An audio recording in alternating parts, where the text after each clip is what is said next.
Баршаңызға қайырлы күн достар, менің каналыма қош келдіңіздер. Кіріп келген Рамазан айы баршаңызға құтты болсын. Ораза ұстаған жандар ниеттеріңіз қабыл болсын. Осы ораза айының бірінші күнінде сіздерге осындай машхурда тағамның рецептісін ұсынамын. Видеоны міндетті түрде соңына дейін қарап, менің арнама тіркеліп, қоңыраушаны басып қойды ұмытпаңыздар. Ең алдымен қазанымызға жарты ожау майды құйып, қыздырып аламыз. Оның үстінен осылай майдалап туралған етті салып, жақсылап 2-3 минут қуырып аламыз.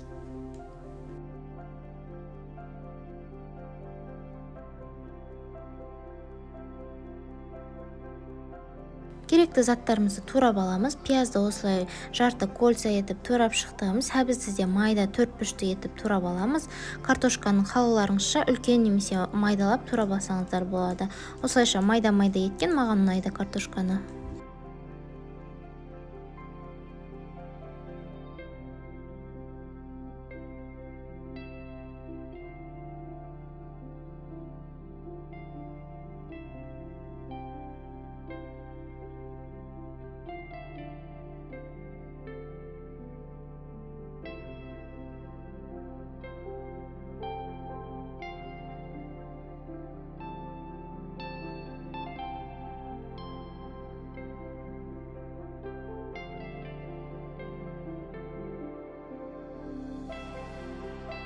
Етіміз жақсылап қуырылғаннан кейін үстіне пиязымызды салып, пияз өлгенше жақсылап қуырып аламыз.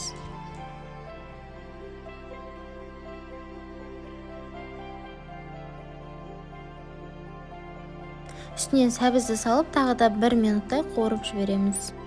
Оның үстінен жарты помидорды майдалап турап, үстінен томат қостым және де картошканы салып, барлығын жақсылап қуырып алдым.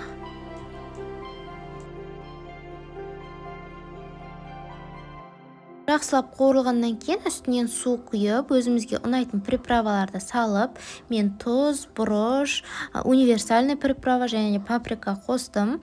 Жақсылап баяу отта қайнатамыз.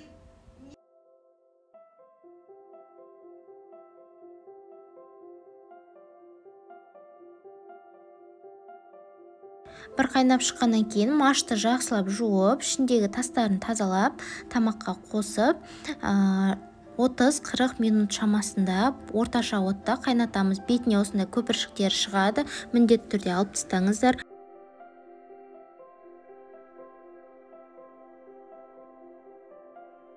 Міне біздің машымыз осылай жарылып піскен кезде үстінен күрішті де жақсылап жуып, тазалап, үстіне қосып, тағы да 15 минут 20 минуттай қайнатамыз орташа отта.